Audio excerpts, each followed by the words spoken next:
During one of our previous episodes, we examined a series of strange incidents which are believed to have taken place at an isolated cattle ranch located in eastern Colorado. But as inexplicable and fantastic as those occurrences may have been, they are utterly eclipsed by a somewhat unrelated series of events which are alleged to have transpired on another property, a rural homestead which would come to be known as Clearview. The concern on the faces of the two men was palpable as they watched the white cruiser drive in through the entrance gates of the property and head towards their location. Had it not been for the vehicle's high beams cutting their way through the dawn and the contrasting livery on the driver's side door, it might have been entirely lost against the snowy white backdrop. It would be only their second time meeting the county sheriff, the first being the day they had moved on to the ranch some months prior when he had stopped by to introduce himself. That encounter had been easygoing and cordial, but something told them this next interaction would be anything but. The carcass at their feet belonged to the neighbouring property, and they simply had no explanation as to how or why it was now lying dead in the middle of one of their pastures. The cruiser pulled up in front of the ranch house some 300 meters away, and two men got out. John Priestley, the ranch owner, was surprised to see the local vet accompanying the sheriff, especially at this early hour, as he watched them trudge through the snow towards his location. He was standing there in silence with his two young sons and business partner Jim, and as the two other men halted in front of him, he went about introducing everyone before gesturing to the buffalo lying dead in the snow. The only thing he had to say was that the current state of the animal was exactly how his eldest son had found it. The bull's neck was snapped completely in two, its head bent impossibly backwards, so that its horns were now digging into its shoulders. It was not unheard of for buffalo to break their own necks, especially if they got caught up in a fence line and thrashed around in a panic, but this was extremely rare, and in any case, they were in an open pasture. There wasn't anything nearby which might have ensnared the animal in this way. The vet suggested that the buffalo may have bucked whilst running at full tilt, its head hitting the ground in the first instant, and its body gambolling right over the top, snapping its neck in the process. But John could tell that the young man entirely doubted his own explanation. The sheriff, on the other hand, remained silent, studying the carcass with an air of familiarity. He'd clearly seen this kind of thing before. There were no tracks in the snow besides their own, meaning that the animal must have been there long enough for the snowfall to cover its hoof prints. Jim glanced at John's eldest son Joe before asking the vet if there were any bears in the area, and if so, could they take down a buffalo in this way? The vet shook his head, saying that it was rare to see bears this far east of the Rockies, unless they were in the Black Forest or Purgatoire River Canyon. And whilst they were strong enough to snap a bull's neck, his money would be on the buffalo goring the bear to death long before it could. "I told you it wasn't a bear," Joe suddenly blurted out. "It was something else, something huge in those trees down there." He gestured to the woods at the bottom of the slope, but before he could say anything else, his father had told him to be quiet. The vet and the sheriff said nothing, only shared a look with one another, which told Jim everything he needed to know. They knew perfectly well what was going on here, but they just didn't want to say what it was. It all started with a hum, an incessant low vibration which would come and go infrequently, sometimes in the morning, sometimes in the afternoon, and sometimes even in the dead of night. The noise level itself wasn't too offensive, But it was the nature of it which bothered the owners, to the point where they were hiring professionals to come out and check their electrical wiring and gas mains, all of which offered no explanation. There seemed to be no obvious source, and although the hum itself was relatively quiet, it had a way of disrupting sleep and completely irritating those who heard it. Oftentimes it was accompanied by far-off metallic grinding or clanging sounds, like machinery, muffled either by distance or some form of barrier. It wasn't long before they realized that these other disturbances were coming from the ground beneath their feet. The Priestley family, a pseudonym, had moved onto the 40-acre property in October of 1975, and from the very first week of their tenure, they had experienced this strange disturbance. Located about 30 miles east of the Rocky Mountains, they had initially been captivated by the breathtaking vistas which surrounded them, not to mention the simple charm of their relatively small holding. It came complete with expansive woodlands, wide open pastures, and even a few natural springs which fed into a pond near the ranch house. It had remained abandoned for several years before their purchase, with whispers of strange happenings and an unspoken mystery concerning the disappearance of an entire building which had stood on the property a decade before. John Priestley was a former military man, however, and he had no patience for such stories. He and his family pooled their resources along with an old acquaintance named Jim Tarr, also a pseudonym, and together they bought the property outright as a business partnership. Jim would also stop on the ranch in his own accommodation, tending to the business of running the place with John, his wife Barbara, and their 2 teenage boys, Joe and Miles. And whilst the hum and other strange sounds would become more frequent and sustained, this phenomenon also brought with it sightings of strange-looking entities, which would often be seen watching the family from the trees. The first mutilation in the winter of 1975 would be discovered by the eldest son, Joe, whilst he was out hunting rabbits with one of his friends in the dawn hours. They found the buffalo with its head twisted right back in a pasture located some 300 meters from the ranch house, beyond a nearby rise.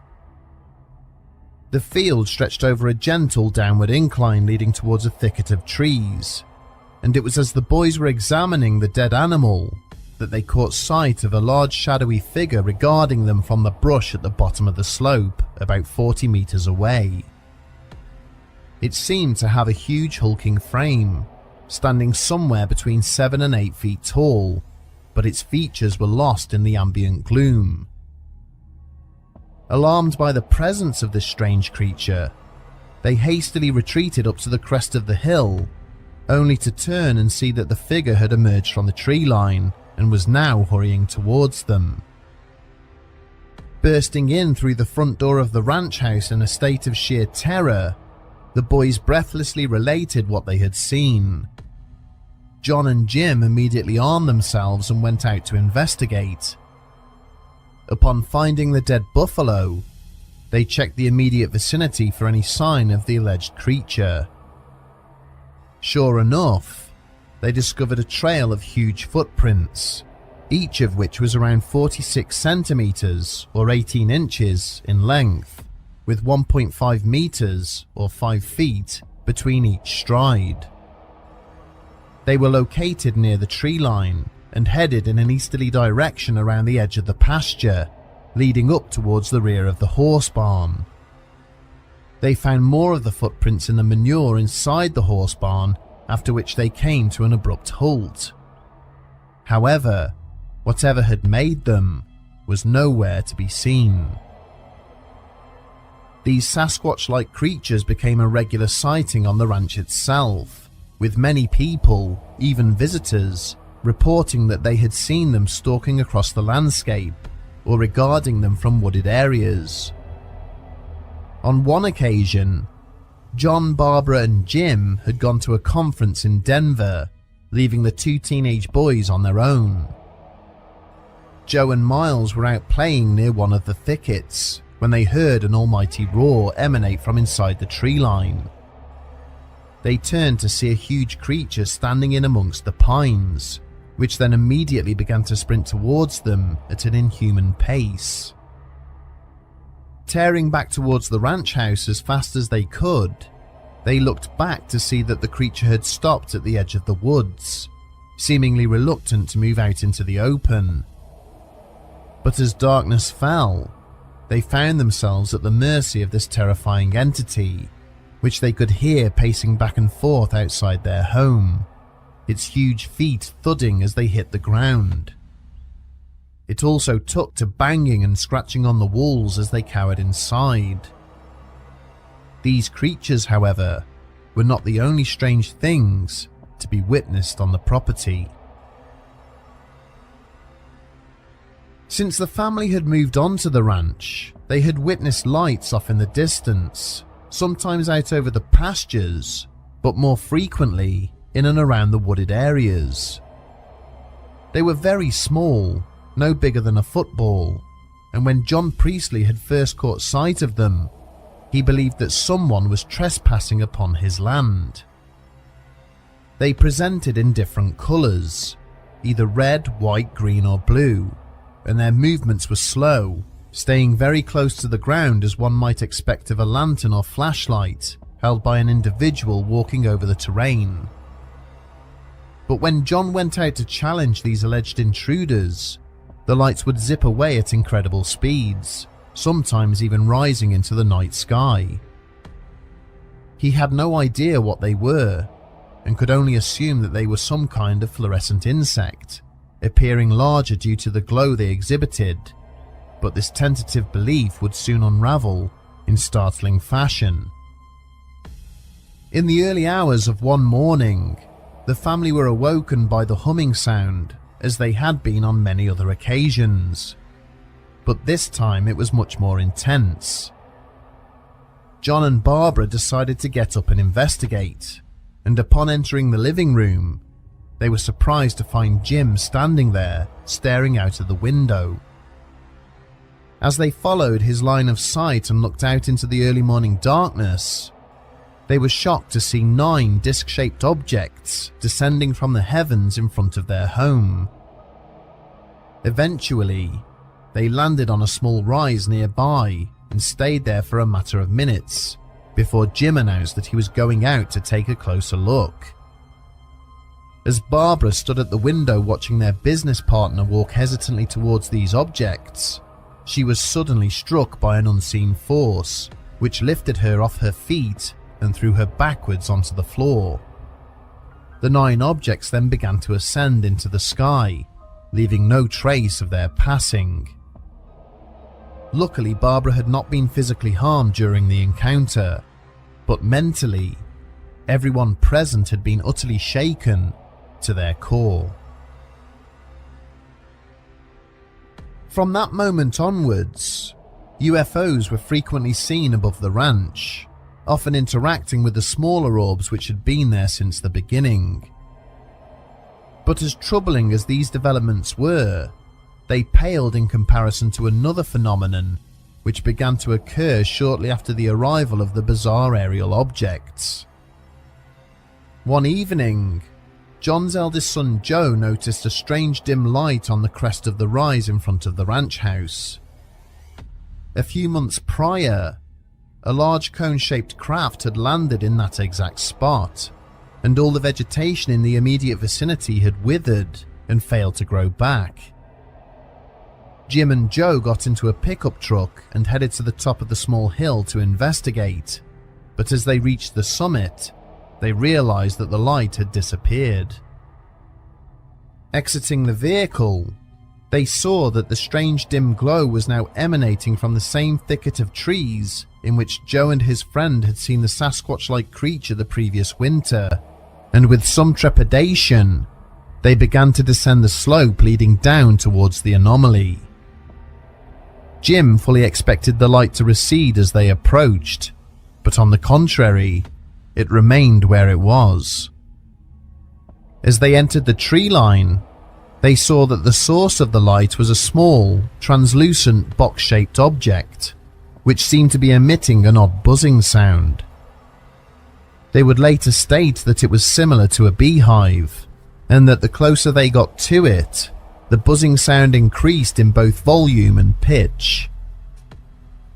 Jim got the feeling that it was trying to ward them off, and not wanting to put his young companion in any unnecessary danger, walked Joe back to the truck and told him to return to the ranch house. Alone, he then headed back down the slope towards the woods and noticed that the glow had changed, seeming to have become more intense. Feeling no small degree of fear, he re-entered the tree line and was greeted by two strange-looking men wearing what looked like black flight suits. They were slender, around 5.5 feet tall, with very large eyes. Although Jim described them as human, he said that if you were to see them walking down a city street, you would have to look twice, as there was clearly something off about their appearance. In any case, they greeted him as if they had fully expected his company, and what followed was a somewhat pleasant exchange in which they apologized for all the disturbances taking place on the property, saying that a more equitable arrangement would be worked out. They warned Jim not to approach any of the small boxes like the one he had seen earlier, saying that he had been right to back away. They then nodded to a point 50 feet further into the clearing, where a disc-shaped object rested on the ground, with one of the small boxes sitting in front of it. At that moment, a Sasquatch-like entity emerged from the trees beyond and approached the small container, which began to buzz erratically. When it was close enough, the hulking creature reached out with its arm, and the moment its hand or paw or whatever it was made contact with the box, it dropped to the ground, dead. The two strange men then reiterated that they were quite lethal and should never be approached. They finished by saying that they would talk again, and Jim sensed that this was his cue to leave. As he walked back up the slope, he looked back towards the small woods and saw that the glow had now completely dissipated. He stood there in the darkness in a semi-trance, not quite believing what he had just witnessed. These strange-looking men were seen on a number of occasions by different people, often from a distance and sometimes looking in through the windows of the house at night. Aside from these weird men and the Sasquatches, one other type of humanoid was witnessed. These were very tall, thin beings with insect-like characteristics who made only very rare appearances on the ranch. For some time after the surreal meeting in the woods, all paranormal activity on the property seemed to lessen or cease altogether, and for a few weeks at least, the family could sleep easy in the knowledge that their lives were returning to some semblance of normalcy. However, this relative peace would not last.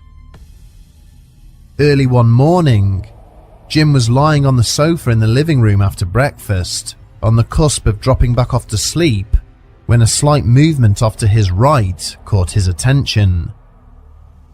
Standing there in the dawn light, on the other side of the patio doors, was a very tall and thin figure wearing a strange-looking helmet over its head.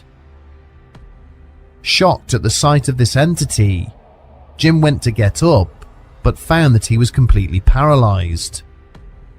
The only thing he could move were his eyes, as he lay there transfixed by this motionless figure. It remained staring at him for only a couple of minutes, but it had felt like an eternity at the time. Eventually it turned and walked away, and it was only then that Jim found he was able to move freely again.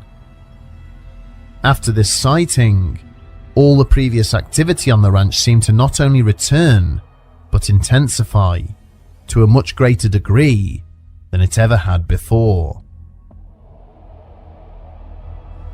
Some of the phenomena was downright terrifying, with certain members of the family being awoken in the night to find shadow figures standing at the ends of their beds, or glowing eyes staring in at them through the windows. Others described a localized hum that would enter the house itself and follow them from room to room. Even some visitors to the ranch would report being followed by whatever force resided there, experiencing similar sightings in their own homes for a short period afterwards. In most cases, however, the activity on the property itself would lessen whenever the family received guests. As a result, their claims would oftentimes be ridiculed by any newcomers, and so Jim, who was not too pleased about being called a liar, found ways to provoke the activity for the viewing pleasure of any disbelieving friends or relatives. He would go out into the pasture or woods and lay barbed wire in the ground or bury metal to make it look as though he was installing some kind of equipment. Afterwards, he would make his way back to the ranch house, only to see a swarm of small orbs descend on the area in which he'd made the apparent changes. These lights would then scout around as if searching for the reason behind this mini upheaval.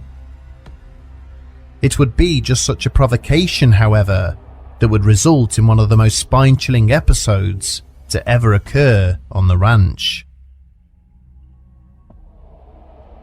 In the autumn of 1976, John invited a former colleague over from Texas, who brought with him his wife and 2 young daughters. They would be staying on the property over the weekend, celebrating Joe's birthday.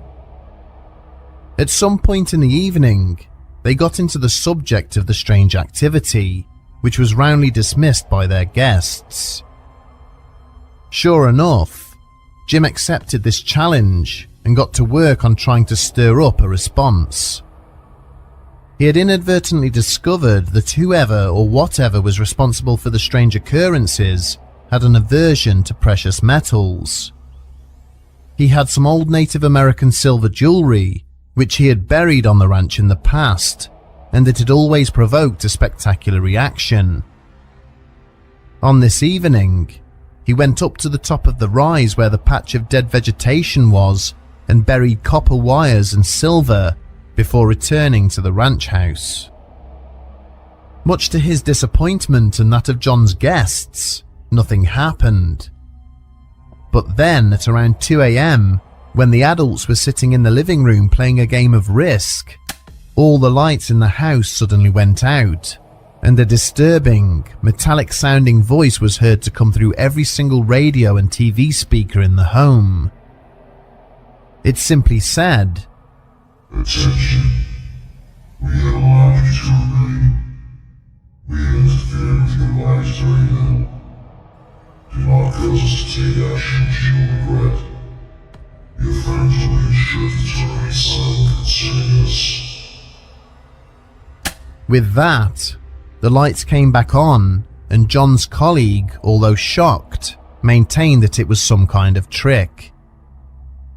He just so happened to be an electronics expert and asked if he could take apart the stereo and TV set to check them over, promising to put everything back together once he was finished.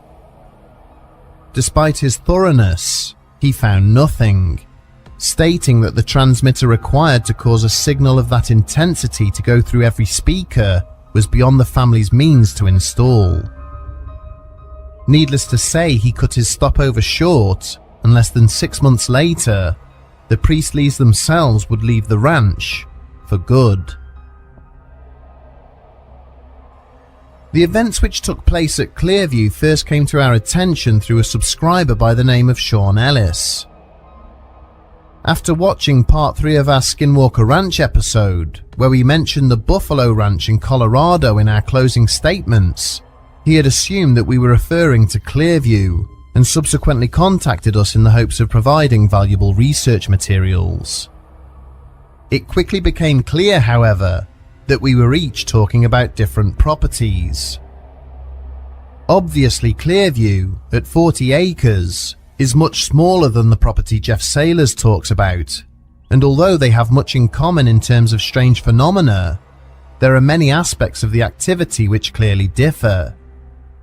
Neither UFOs nor humanoids were ever witnessed by Jeff's sailors, but the small orbs and poltergeist-like occurrences were certainly similar. Regardless, we do have reason to believe that both ranches are either within the same county or at the very least in neighboring ones. As with the Buffalo Ranch, the name Clearview is a pseudonym. The real identity of the property has never been disclosed, but we do know that it's within the borders of Elbert County and that it's very close to a small town which we have been asked not to name. That said, there is a lot more information readily available on this acreage than its much larger cousin, not least of which is a 26-page report published by Dr. R. Leo Sprinkle and Dr. John S. Durr, which we have linked in the description. This fascinating document provides an almost word-for-word transcript of an interview with the Priestley family, in which they relate these experiences and many others which we did not have time to cover. When asked who or what they thought was responsible for the high strangeness, they had two overriding theories. The first was that it was some sort of military psyop, given the property's close proximity to a military testing ground. The other was that the humanoids they witnessed were genuinely extraterrestrial, and that the more human-looking beings seemed to be in conflict with the taller insect-like creatures, with the family unintentionally caught in the middle. The Sasquatches seemed to be completely under the control of either one or both factions. Ultimately, John, Barbara and Jim came away from the property with more questions than answers, much like we have seen with the other ranches we have covered. There are those who believe that the activity is not extraterrestrial at all, but rather something more demonic. They reference the triangle seen on the Buffalo Ranch as an example of the mocking of the Holy Trinity, which is common in both Satanism and occult practices. It seems unlikely that we'll ever understand the high strangeness which seems to affect many properties across the west and southwest states of the USA. Whatever unknown force is responsible for this activity, it seems content in showing only glimpses of its power, yet completely unwilling to offer any explanation for its actions. And perhaps, when all is said and done, we are just not supposed to know.